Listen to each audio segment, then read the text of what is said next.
Welcome to another episode of Wisdom Personified, Conversations with Dudu Msomi. Africa's entrepreneurship rate is the highest in the world. According to the African Development Bank, 22% of Africa's working age population segment are starting their own businesses. So I hope as a continent and beyond, we can share wisdom with each other and inspire each other to expand the entrepreneurship sector that creates new products and services required in this fourth industrial revolution to absorb the 122 million new jobs that Africa needs by 2022. For this episode, I want to share just 3 wisdoms that I have learned about being an entrepreneur. An entrepreneur, in my definition, is a person who assumes the risk of starting a new business venture to produce goods or services for profit. I am aware that there are people that get their knickers in a twist, attempting to change the academic definition of what an entrepreneur is, looking down at entrepreneurs who do not have a certain number of full-time employees, take much pleasure in pointing out who is self-employed and who should not be called an entrepreneur. Really?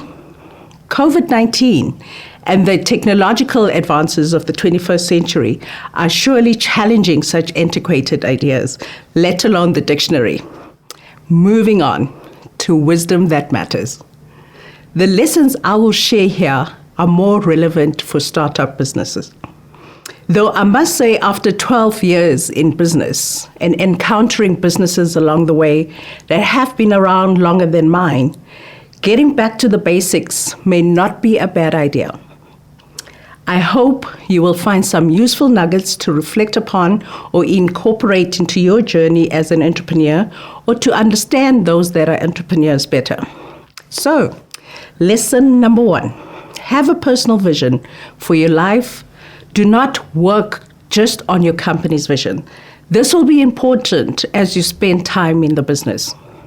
When times are hard, you will be tested. If you do not know where you want to go as a human being and what you stand for, you'll be swayed by anything and everything. You need to be able to live with yourself when the lights are off and when you are the only one that can hear your inner voice and thoughts. Do not do things that you will regret.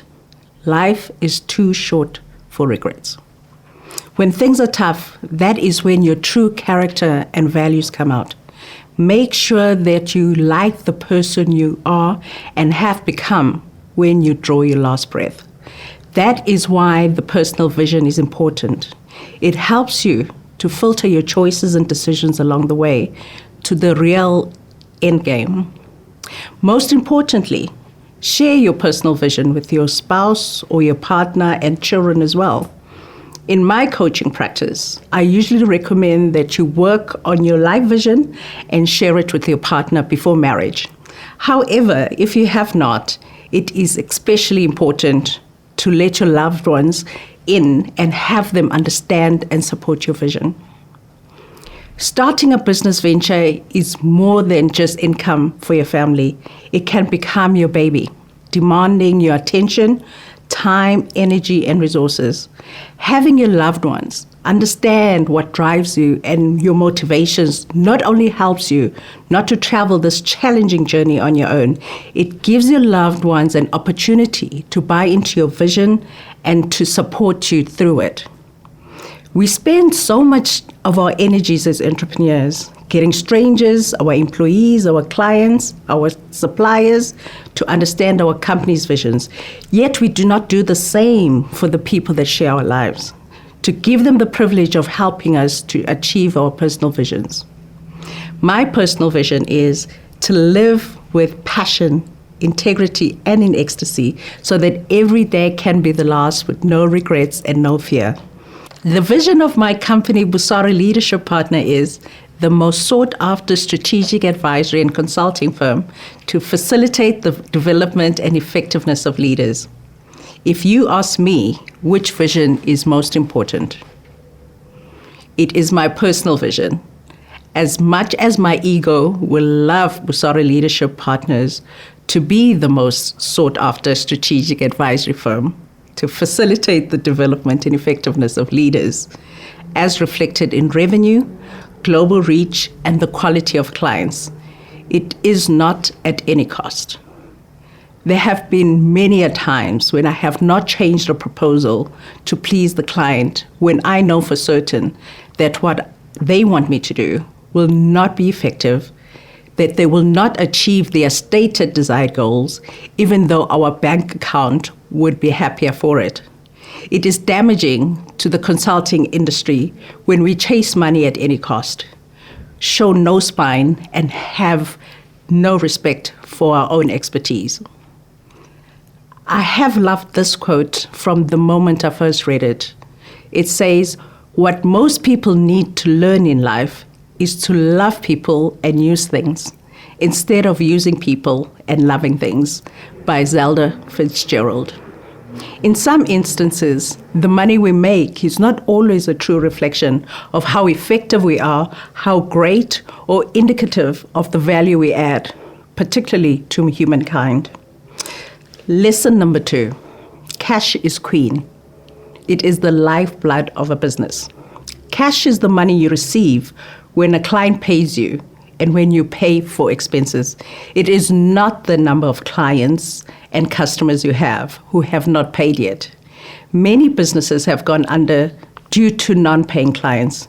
It is rare that one gets revenue that exceeds one's costs in the first year of business, but it is not to say it cannot be done. Cash flow is not a theory, it is a reality. Cash flow is essentially the movement of money into and out of your business. It is the cycle of cash inflows and cash outflows that determine your business's solvency. As an MBA student, we heard about cash flow in accounting and in entrepreneurship. We used to roll our eyes the way our lecturers emphasized its importance. You know the phrase, you may even be able to define it, and then you experience it. I do not think you can really be prepared for the experience. For some of us that began our businesses during the economic downturn of 2009, it was a softer landing in a sense because the entire world was going through a crunch. During a recession, you do not only consider long sales cycles and seasonality, but you must consider your target markets ones as well. They look for gaps that you may not have seen. Each potential client who enters your business pipeline has a tremendous potential value to you. But until the money is in your bank account, they represent a cost. As a startup, it is not always possible to have cash inflows that exceed cash outflows. A critical skill for an entrepreneur needs to have is cash management.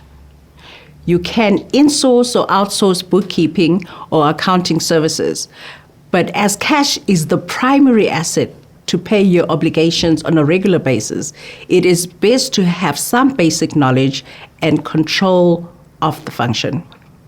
I am aware of businesses that do not prioritize their tax liabilities, where now they owe millions to SARS. It is an offense in law to not fulfill your tax obligations.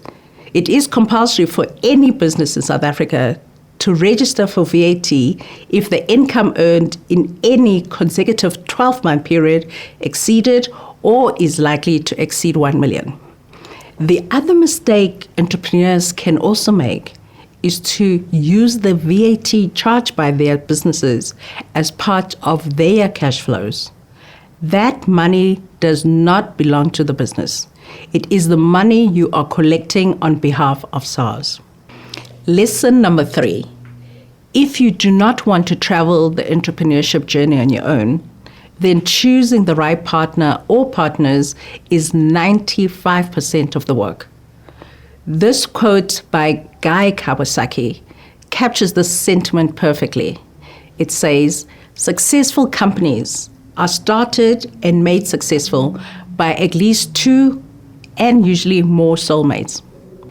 It is particularly important that you share similar values and definitions of those values, work ethic, and have complementary management skills and styles and believe in conflict resolution, which will be needed at some point without believing that conflict is the end of the relationship.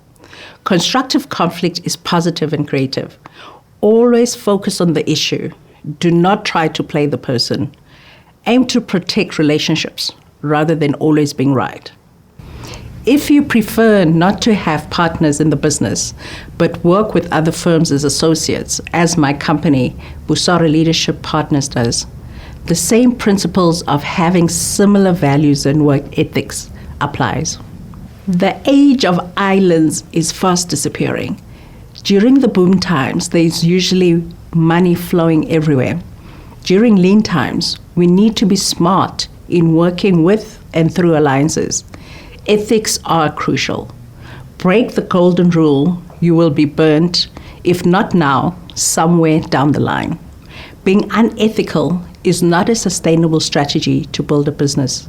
Small companies need to work together and to sell and promote each other's businesses. Work out referral fees where necessary.